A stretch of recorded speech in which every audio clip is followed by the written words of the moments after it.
By the will of God and by His sovereign authority, with His grace, He gives me the privilege and the blessing to be with you again. Amen. To seek the Lord together, to learn whatever He has in His heart for us during this time. It's been a few years since I've been here, but the Philippines, with all the churches and all the saints, have always remained deep in my heart. So the Lord has assigned to us the general subject of the training is the Christian life and the church life under the government of God. So this is a very particular emphasis and a very particular way of viewing our Christian life and our church life. And we're viewing this and considering this, as we will go on to see, from the perspective of the government of God in the universe. So in this opening word, I want to try my best to lay the foundation in truth so that we are clear based upon the divine revelation concerning what the government of God is. So we start this way, and I wrote out for myself 11 points, and I hope you could take them in. I'm not a teacher that's going to give you homework. You may want to write them down. It will help you understand something which is, for almost all of us, something quite new. In the universe created by God, God Himself has two systems. The first is what we call the system of grace. And we have properly been experiencing this, enjoying this, receiving blessing from this, since the moment we were saved. The system of grace is God's complete arrangement for us to be redeemed from the fall, to be saved judicially and organically, to be reconciled to God, to have our sins forgiven and forgotten, to be born of God, to be His children in life and nature, to be a new creation in Christ. So everything related to the Christian life, from the moment we are regenerated until we are mature and ready to be raptured, is altogether a matter of God's grace. But there is another system. It's separate from the system of grace, but they work together. And that is God's government. So our first point is that the system of government operates on a principle different from the system of grace. It's altogether different. And God has this governmental system because He created beings angels and humans with the ability to make decisions, to choose. So God's government began when He created the angels. And the fundamental problem in the whole universe was rebellion against His government by an archangel and those who followed him. Then all of this God foresaw. And because a creature rebelled, God knew it would require a creature to deal with that rebellious creature. So God's intention eventually was to create man in His image with His dominion. But in His foreknowledge, He also realized that the man He would create for His government would also rebel and sin and fall. So before the foundation of the world, God formed in Himself the potential for the system of grace of how His only Son would come and personally fulfill God's purpose, then die an all-inclusive death for our redemption and reconciliation, release the divine life, impart this life in His resurrection, become the life-giving Spirit to enter into us. But the system of government preceded that, and it is distinct from that. And there are millions and millions of genuine, dear believers throughout the earth who have never had a thought concerning the government of God and how it relates to them. Okay, the second point. In the system of God's government, God has an independent will. And He operates according to His pleasure. When it comes to grace, the Lord will allow a number of things to take place in His permissive will. But when He exercises His government, He does whatever He wills to do according to His plan, according to His pleasure. And He does not have to explain to us. He's not accountable to us. He is God.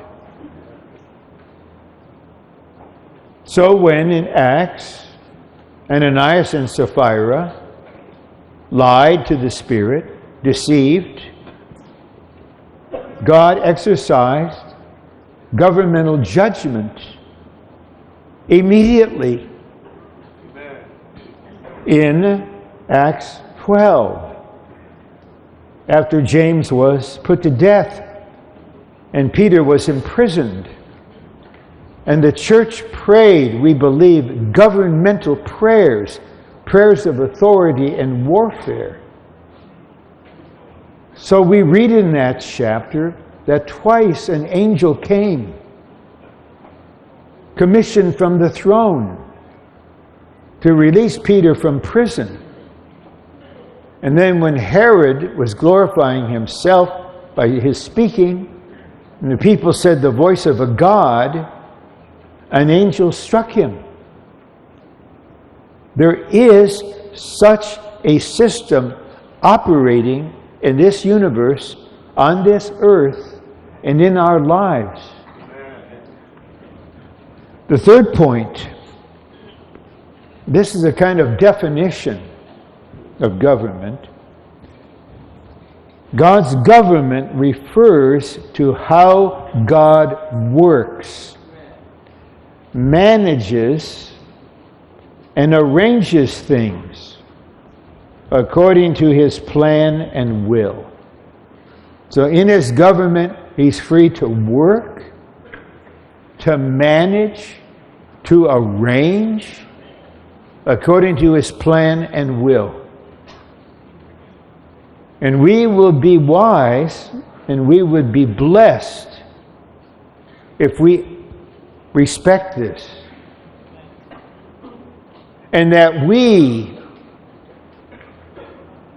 in any matter of our own life, married life, family life, church life, serving life, would not dare try to work out something, manage something, arrange something according to our view, as if we were the government itself.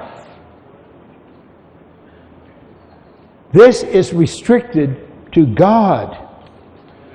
The fourth point, from the beginning of God's creation, God has been working to usher in His government. And He will continue this operation until the end. And we'll see when we read through the outline that this operation now is focused on the churches.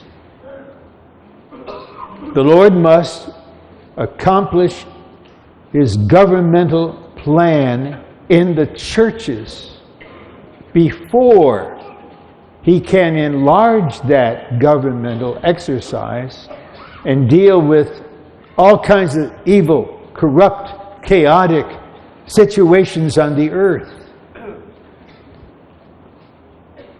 The U.S., to me, is in a degraded, chaotic, hate-filled situation I've never seen in my 80 years. How we long for the Lord to exercise His authority. But I'm realizing the churches in the United States must take the lead to allow God to be God governmentally and to do whatever He needs to do with us, so then He can do whatever He wills through us. Okay, 5. We must learn to acknowledge God's government. Although I'm right now emphasizing government, I sense there is mercy and grace flowing right here.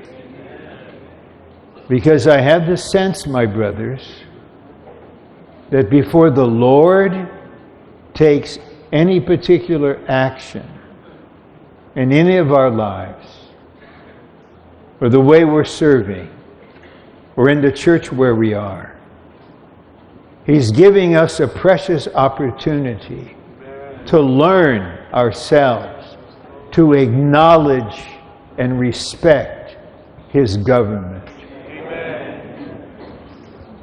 And if we are willing, even beginning right now, we're willing inwardly.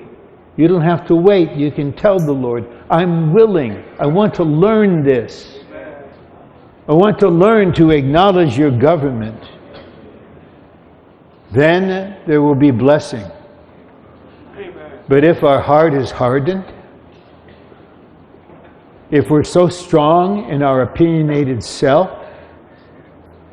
that we will not let go of our concepts and ideas and plans, the Lord will be able to say to us, I gave you a splendid opportunity.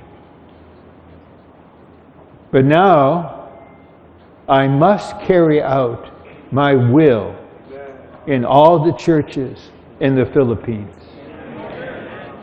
And no one and nothing can stop me. And I have no idea what that is. I'm not here acting out the government myself. I'm here humbled under the Lord's hand. I'm not here to correct anything, to judge anyone. I'm not aiming at my words at any place, at any person. I'm just releasing the truth. Then point 6, if we are oblivious, that is totally unaware of God's government, we are lawless in the eyes of God. This is serious. The Lord uses that term in Matthew 7. Those who did so many works, but they didn't do the Father's will. He said, "Depart from me, workers of lawlessness." In 1 John 3:4, the Apostle John defines sin as sin is lawlessness. If you were to fly to Los Angeles, then rent a car and start driving in the freeway system in the LA area, and then a police car pulls you over and he says, "You did this, you did that, you crossed the line you shouldn't, you made the wrong turn." And you say, "I just arrived from the Philippines." And the officer would say, "Ignorance of the law is no excuse." So we cannot hide and excuse ourselves because we are oblivious. See? The stage of oblivion regarding this matter among us is over. Amen. It's over. Okay, next, point 7, God's intention is that we would respect His government. This is close to a previous point. Not just acknowledge it. We may acknowledge something because we have no choice, but we may not respect it. We need to learn this. Next point.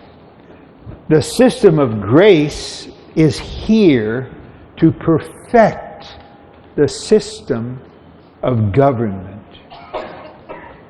So because of the sins against God's government, the system of grace was formed. And apart from grace, none of us could be saved. We were all saved by grace.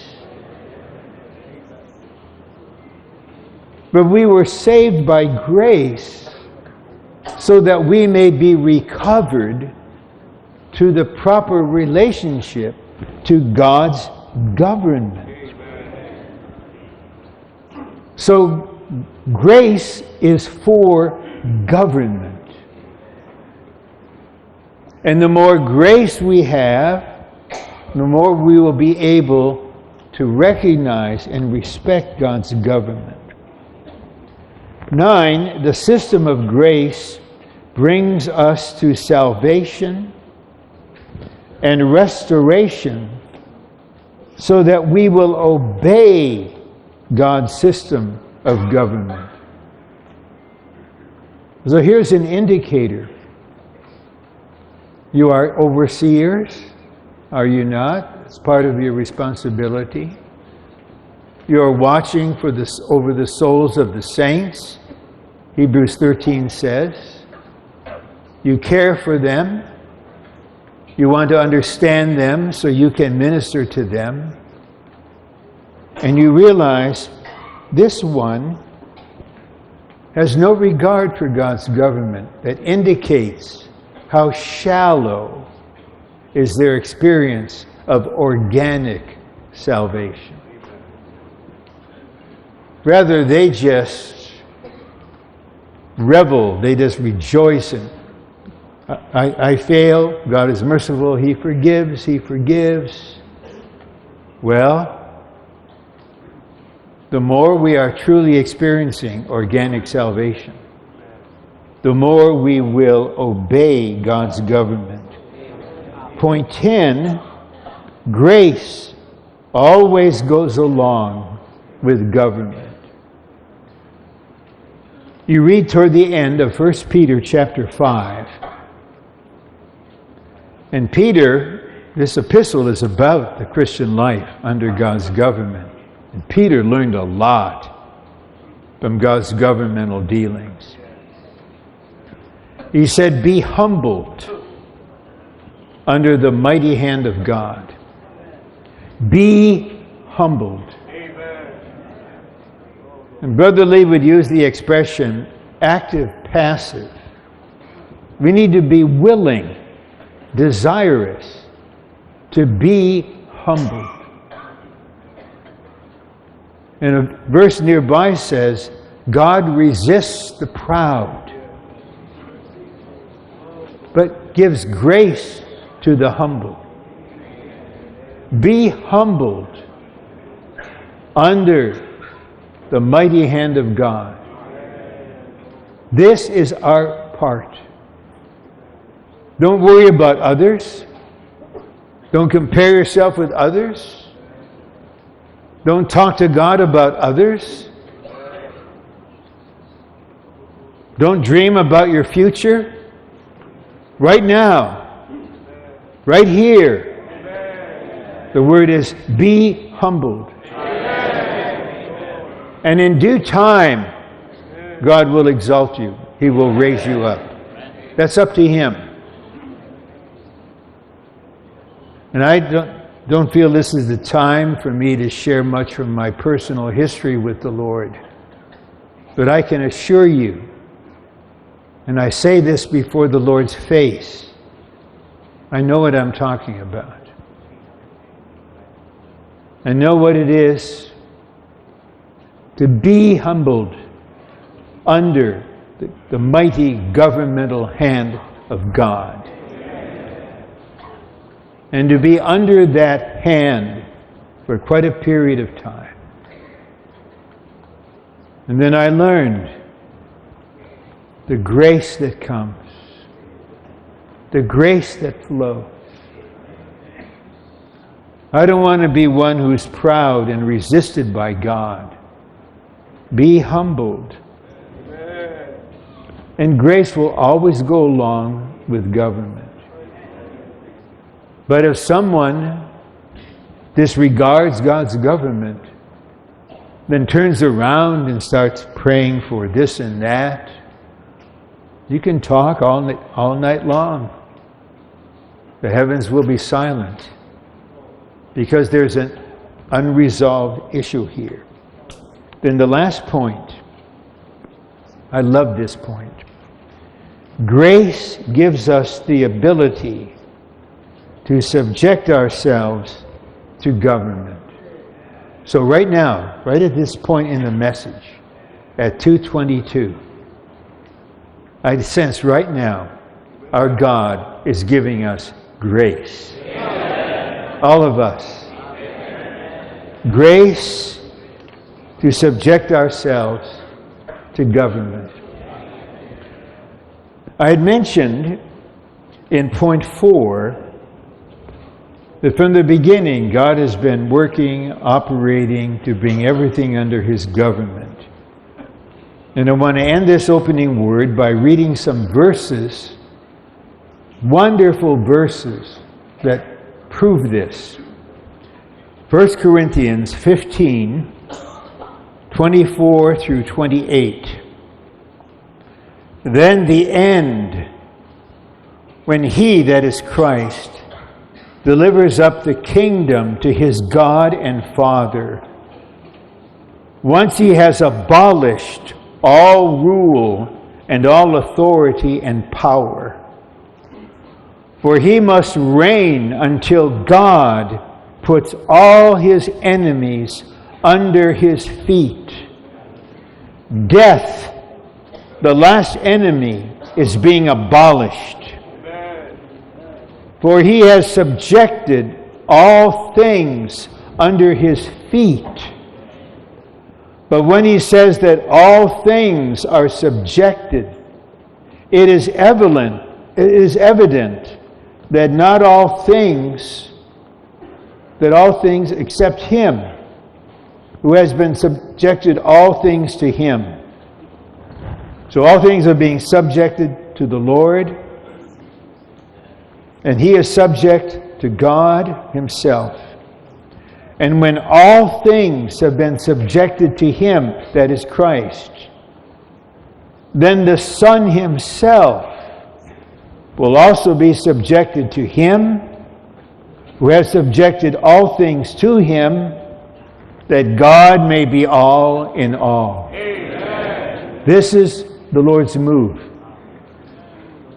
But right now, as I'm speaking this, the heavens are focused, not first on the political situations of countries, on the world economy, on this and that. The focus of the reigning Christ is on the churches. He must get his way with us first. And brothers, the time is now. Amen. Now we can go through the outline, and I'm quite aware of the time, and I'm peaceful and restful. There will be at least 20 minutes, maybe more, where there's some sharing and from confirmation. So now, message 1. The universal government of God. 1. And this section is based mainly on Daniel. We must come to know that the heavens do rule. Not just believe. To know. And we men, brothers, we often make a mistake that sisters don't make so often. We may just assume we know something.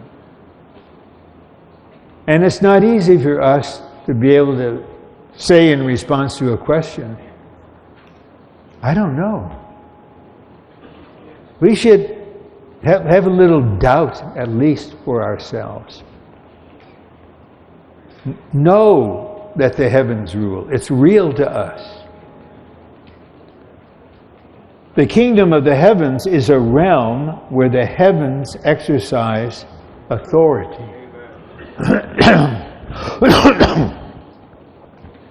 God rules and exercises authority from the heavens as his dwelling place. So there, he's on the throne. The Son of Man is on the throne. His eyes roam over the whole earth. He knows our personal situation thoroughly, every situation. And he wills to exercise heavenly authority here and there, in this and in that. He's doing this now. 2, the throne of God's authority is in the heavens. 3, the kingdom of the heavens is the reign of the heavens where God dwells. It is the rule of the heavens. The New Testament begins with the Gospel of Matthew concerning the kingdom of the heavens, which, strictly speaking, is a section in the kingdom of God. And the church life in its reality is our corporate living under the rule of the heavens. That's the reality of the church. B, God's dominion is an eternal dominion, and his kingdom is from generation to generation.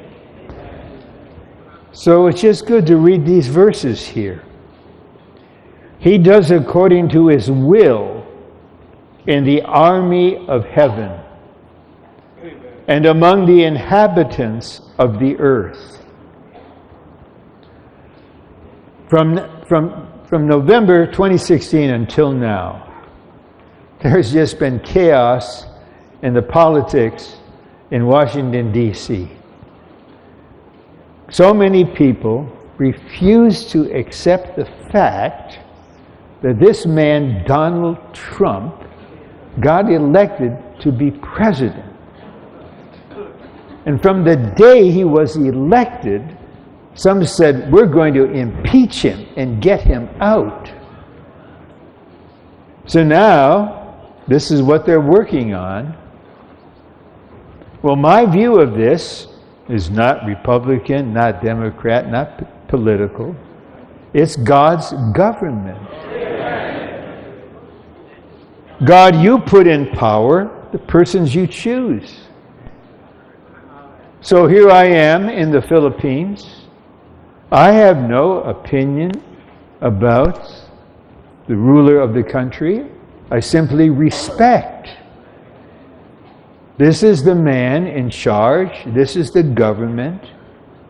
And we believe the heavens rule this. Study Romans 13. So among the inhabitants of the earth, God does this mainly quietly, silently. So my prayer this morning, a little bit, just a little prayer. Lord, do you want to keep this man in office or not? I agree with you. If you want to keep him there, your will be done. Amen. If you want to do something else, your will be done. Amen. I vote for God. Amen. I'm a theocrat. That's the God party. 2, there is no one who can resist his hand or say to him, what are you doing? But actually many rebellious ones in the U.S., they don't realize they're saying this to God. They are godless people. Whether they're religious or not, they're godless. And even many of the dear brothers and sisters in the churches, their soul is in this fallen realm. They themselves need to see this is God's government here. Honor God's government. See, as those who have been chosen by God to be His people for the preeminence of Christ, we are under God's heavenly rule. We need to realize this and be submissive to God's heavenly rule. Okay, we were chosen by God to be His people. And we are His people so that Christ may have the preeminence. In any matter of our personal life, our human life, married life, family life, church life, any area where Christ does not have the first place yet is an area that needs God's governmental rule.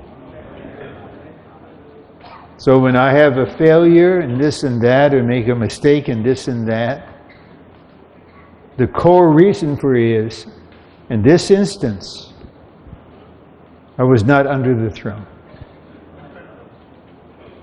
In this matter, I was not under the rule. And I need to confess not only the mistake I made, the reaction I had, it could be something elementary. I just have a quick reaction to my beloved wife, and then it's calm, but I did it. I have to realize why. Because Christ is not yet fully preeminent. And so we honor the heaven's rule, receive the grace, humble ourselves.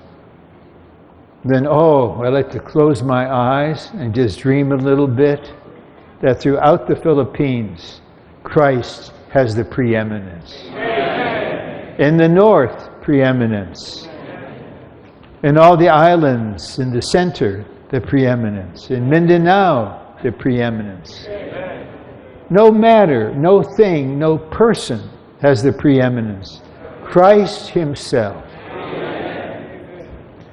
Okay, Romans 2. The epistles of 1st and 2nd Peter are on the universal government of God.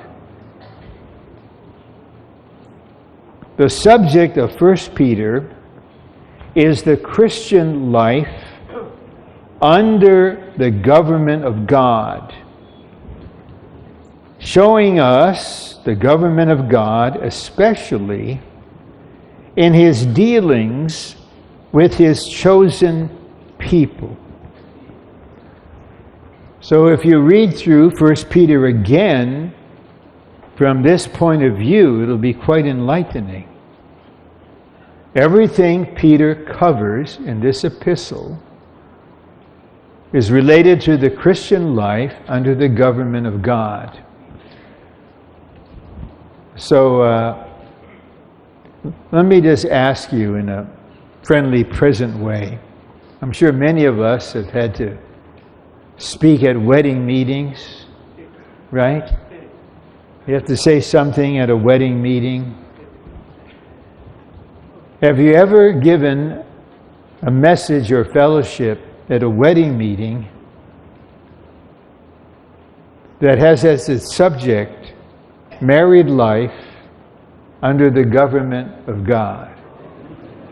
But look at chapter 3. Paul starts talking about this.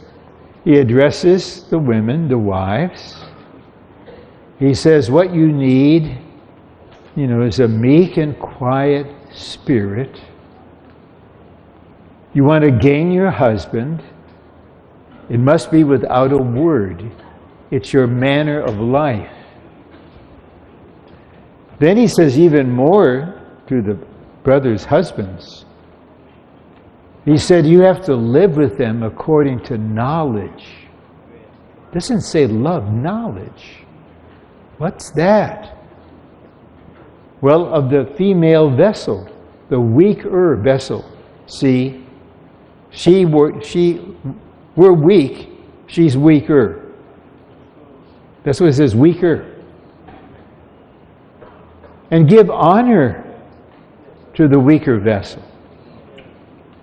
You are heirs together of the grace of life. Amen. Otherwise, your prayers will be hindered. Okay? This is a training, and I'm applying God's government, but not too heavily. Let me make this general statement first. Only the Lord knows how many married couples have a prayer ministry together as part of their married life. It's just part of their married life. They can pray in harmony at any time about anything. I have no idea what the percentage is. My guess it would be maybe 5%, 9%.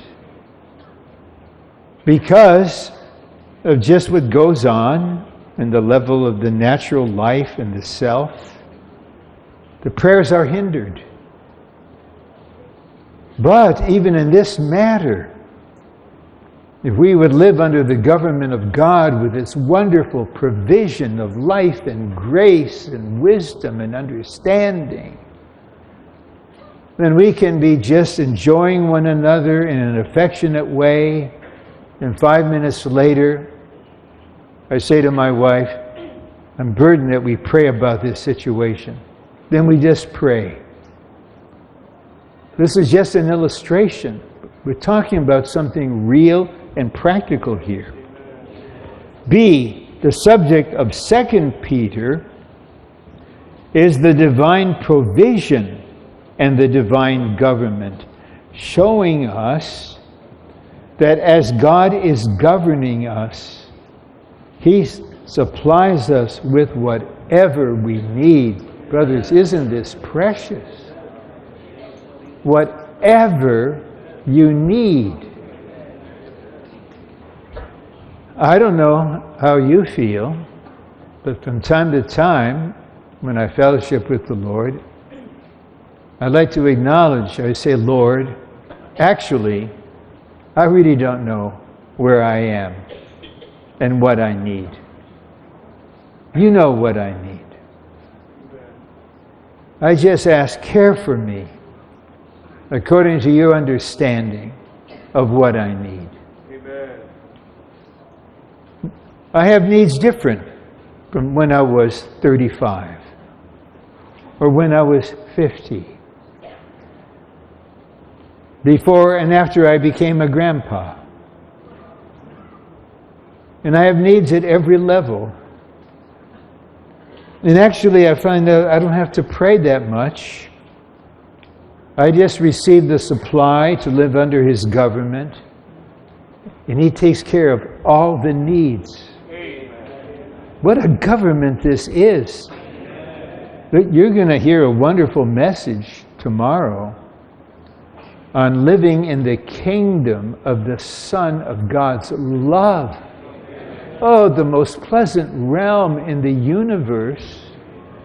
And you're under the government ruled by love, light, and life. Wow! I'm looking forward to that message. We need to have this view. Yes, the government is based on righteousness. But once we are in harmony with God's righteous government, the way is open for this bountiful supply. C, God governs by judging. This judgment of God is for the carrying out of His government. And 1 Peter 4:17, judgment begins at the household of God. Amen. Don't try to avoid this. Okay, we are elders and responsible. You are elders and responsible ones. And part of your responsibility is to take the lead in every aspect of the living out of God's economy and God's purpose. And the church will be what you are. And if you learn that the Lord needs to judge certain matters in our life that are not in harmony with His government, we're still in the old creation. There are certain things in us that the Lord wants to deal with. Then Christ has more room to grow in us. And in the church, the same. We co-workers don't go floating around and governmentally judge anything. We're not the government. We're not the governor. I don't have any authority. The Son of Man has all authority in heaven and on earth. I just know to minister life and truth and to enjoy fellowship and shepherding and mutuality. That's it. Amen.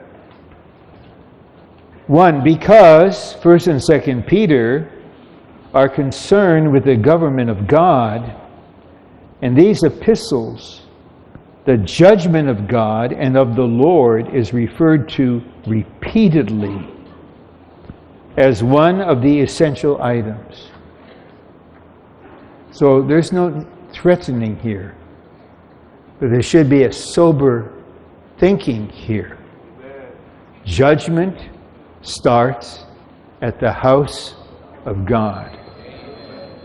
He cannot go on to bring righteous government to the world, to politics, to whatever it is, if He hasn't first gained the church. This is parallel to Ephesians 1:10, where Christ, all things will be headed up in Christ, in heaven and on earth. But first the church must be headed up in Christ. Then the Lord can head it up countries and whatever this is.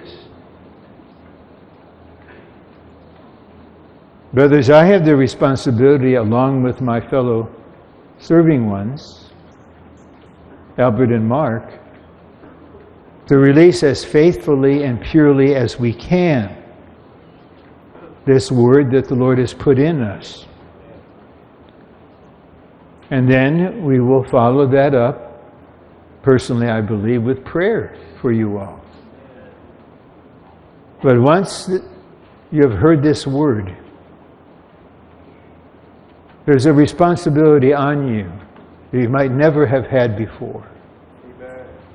And you should just realize this and accept this as a man with some maturity and say, Lord, I want to learn to live under your government in every aspect of my life and to experience the bountiful supply. Then I can shepherd the saints into the same reality. 2, through various kinds of judgments, the Lord God will clear up the entire universe and purify it so that he may have a new heaven and a new earth for a new universe filled with his righteousness for his delight. Back 2 Peter. There'll be a new heaven, new earth, new heaven, filled with righteousness. This is where God is going. D, the judgment in 1 Peter 1:17, which is carried out by the Father, is not the future judgment, but is the present daily judgment of God's governmental dealings with his children. See, we will all appear before the Son of Man at the judgment seat. We know this from 2 Corinthians 5, from 1 Corinthians 3, and our life and our work will be tested. Our work by fire. And that will determine whether or not we will enter the kingdom as a co-king. We're not talking about that aspect of judgment. All that judgment at the judgment seat and the white throne has been given to the Son. But God the Creator and God our Father is judging here and now. So we need to be clear concerning this. A present daily judgment of God's governmental dealings with his children. He doesn't regard us as mere citizens, his children. One, the Father has regenerated us to produce a holy family, a holy Father with holy children.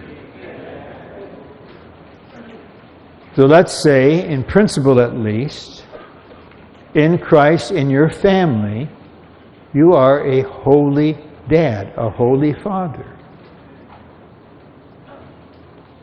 And with your wife, you're learning to be holy parents. And you brought forth children. You love them with your whole being. But you don't want them to grow up wild and lawless and crude and disrespectful. So you educate them, you supply them, you train them, and at times you discipline them. Not out of anger, but out of love for them. And so this is the Father's disciplining of his children. 2, as holy children, we should walk in a holy manner of life.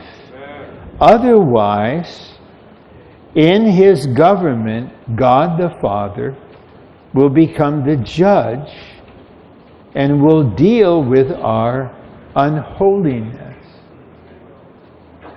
Okay, this is just the way it is. Yes, on the side of being saved in life, organic salvation, life is growing, it's increasing. But along with that, we need the discipline. We need the discipline of the Holy Spirit. E, the disciplinary judgment in the government of God begins with the house of God. And we should not view this just abstractly. In practicality, it begins with the house of God, your local church. You shouldn't have the thought, we're exempt. We don't need any of this. Only God knows the real situation. And He has a way to deal with it. From the time that after many years of fellowship, under the wise direction of Brother Lee, after he went to be with the Lord led us about 12 years or so ago to address a certain situation. And none of us did this lightly. And my point is, starting with that event, I have observed the Lord dealing with many situations in churches, in His sovereign government, where there was serious problems, especially among the leaders. And I'm just in awe. I realize, whoa, God is in grace, in mercy. He's long-suffering. He's forbearing. But He is the righteous God with a government. And when He decides to act, nothing will stop Him. And this is what we pray for. We wouldn't dare to presume to take some kind of action. Who are we? We're nothing. We're nobody. He is God. He has a government. And He will exercise this. One, God judges everything that does not match His government. Maybe some of us will have the leading from the anointing to be with the Lord even this weekend and ask Him, Lord, am I doing anything contrary to your government? If so, please let me know. Please deal with it now. Not only for my sake, for the sake of the church. Just, brothers, to have no trust in ourselves, no confidence in ourselves. To humble ourselves and say, Lord, search me. Is anything that doesn't match the government, the way I'm taking, the way I speak, the way we're leading the church? Lord, it's clear it has to be judged sooner or later. Amen. Lord, act now before it's too late for me.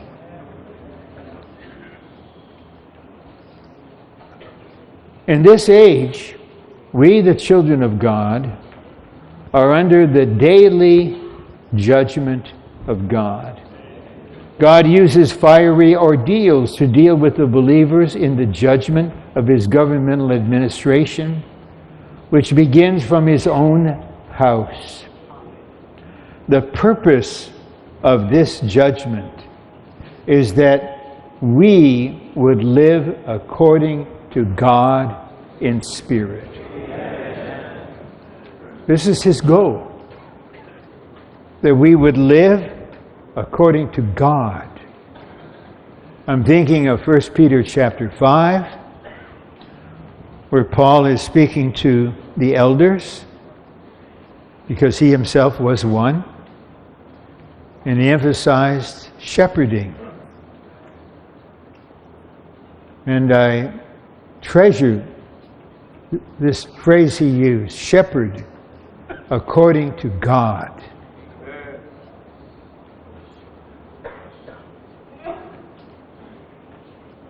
I've been made quite aware, never asked to be, but just in caring for saints, quite aware of how saints have suffered when leading ones, quote, shepherded them according to themselves. Their self, their disposition, their powerful person. This is serious. We know from Acts 12, Paul was giving a word to the elders from Miletus, from Ephesus at Miletus. He said, shepherd the flock of God, over whom the Holy Spirit made you overseers. It has to be according to God. It's one thing for me to have a failure, and in a sense damage myself. But for me to deeply wound a brother or sister because I let myself take the lead in contacting with them. Whoa. Shepherd according to God. And some of us can testify, after we have passed through a particular kind of dealing, we sense our spirit is stronger. It's more vital. There's more flow. There's a positive purpose here. Romans 3, in his writings, Peter combines the Christian life and God's government. So this is one aspect of this training. We're combining them and looking to the Lord, that step by step, not in one weekend, step by step, your Christian life will be combined with God's government. You'll just sense you're in another realm. A wonderful realm. It's serious, but it's blessed. It's wonderful. It's peaceful. It's joyful. It's full of light. Full of life. Revealing that the Christian life and the government of God go together as a pair. The triune God has passed through a long process in Christ and has become the life-giving Spirit to indwell us. This is for our Christian life. What a process he went through to breathe himself into us. This is all grace. Wonderful. Be at the same time, the triune God is still the creator of the universe and its ruler. Because physically we're still in the old creation. We're still part of it. So we are subject to God's government as every other creature is. See, although we have been born of God to have a spiritual life and to be a new creation, we are still in the old creation. So here's an instance. I say this spontaneously, and I can say before the Lord, purely that if you have the thought, this person, he's from Chinese heritage, Chinese culture, not only spoke Tagalog, but spoke Chinese, and we're Filipino by birth. And if you just think and attribute to certain situations, it's because of race, it's because of nationality. That's 100% old creation. There's no such thing in the one new man. Because we're all eliminated and Christ is all and in all. So just our thinking, let alone speaking this, it's a serious matter. It's potentially a divisive matter. And the heavens are watching. And the heavens will act. No, I will not allow this to enter into my recovery on the earth. I want to see one new man in reality and practicality.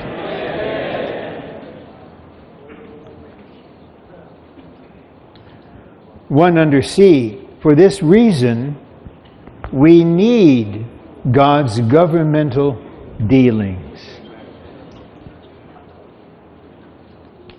In order for the Christian life to grow, we need the discipline of God's government. I say again, and the Lord, the Spirit can bear witness with me. In all my travels for the last 25 years, I do not have a judgmental attitude or a critical spirit toward anyone or anything. I don't come to examine. I don't keep a record of defects. If I'm aware of a shortage, the response is minister life, minister truth, minister Christ. But there's a particular matter that saddens my heart, and I'm not alone among the serving ones. It's when over a period of time, let's just say the 25 years since I began coming here, Brother Lee sent some of us here to fight, to preserve the churches in Mindanao. But it could be here, any country. To be there and just have the sense, this brother is so dear, but he has not grown an inch in 20 years. That's just a discernment. It doesn't lead to judgment. It doesn't lead to criticism.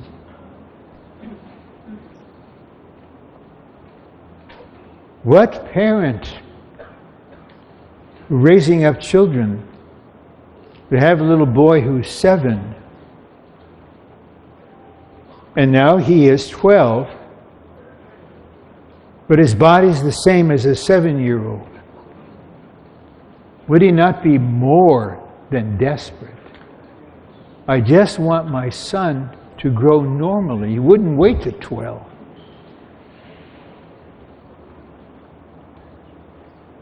And so, we need God's governmental dealing for our growth in life. I can say 2 things honestly about the Lord's governmental dealings with me, to the extent to which I understand them. Without these dealings, I would not still be alive physically. And I would not have grown however I have grown. This is part of the Father's care. We shouldn't pray for dealings. We don't need to. We should pray for normal growth. And the Lord will supply grace upon grace, but from time to time there will be governmental dealings so we can grow.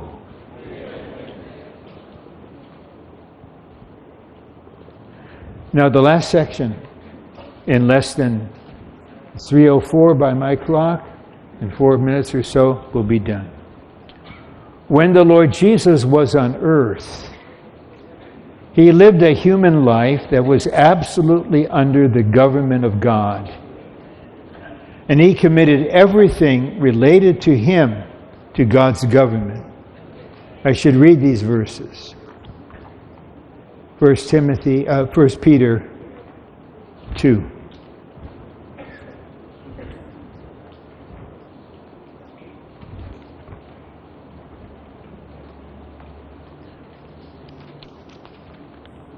Okay.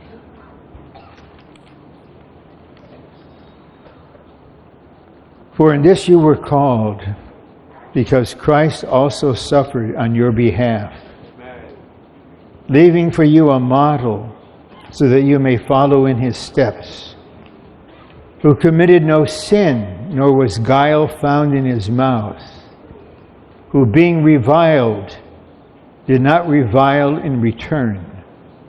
Suffering, He did not threaten, but kept committing all to Him who judges righteously. How He was reviled and blasphemed when He was on the earth. How He was rejected. How He was treated at His trial. How they mocked Him, put a crown of thorns on Him and a purple garment, and mocked Him and slapped Him. And He didn't do anything to vindicate Himself. He kept on continually referring everything to God. This is a Christian life.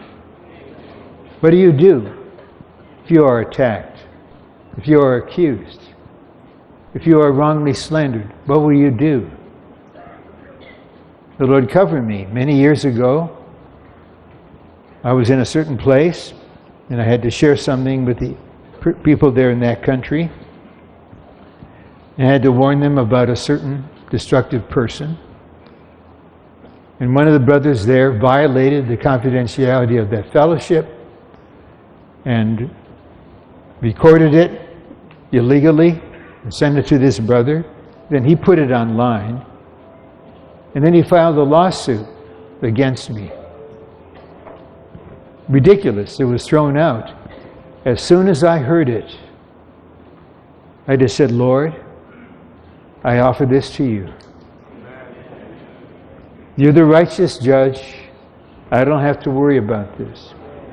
I couldn't have done this 20 years ago. I would be, don't you call me that. But God's government enables us to allow Christ to live again. The Lord kept committing all His insults and injuries to Him who judges righteously in His government, the righteous God, to whom He submitted Himself. He put His trust in this righteous one, recognizing His government. This is the Christ in all of us. When God counseled Christ as a man, Christ's inward parts were one with God and instructed Him through His contact with God. So the Lord will lead us by giving us certain deep senses within as His government is directing. And we inwardly just say, Amen, Lord. Amen. You are the Lord. Amen. You are on the throne. Amen. I live under the government of God.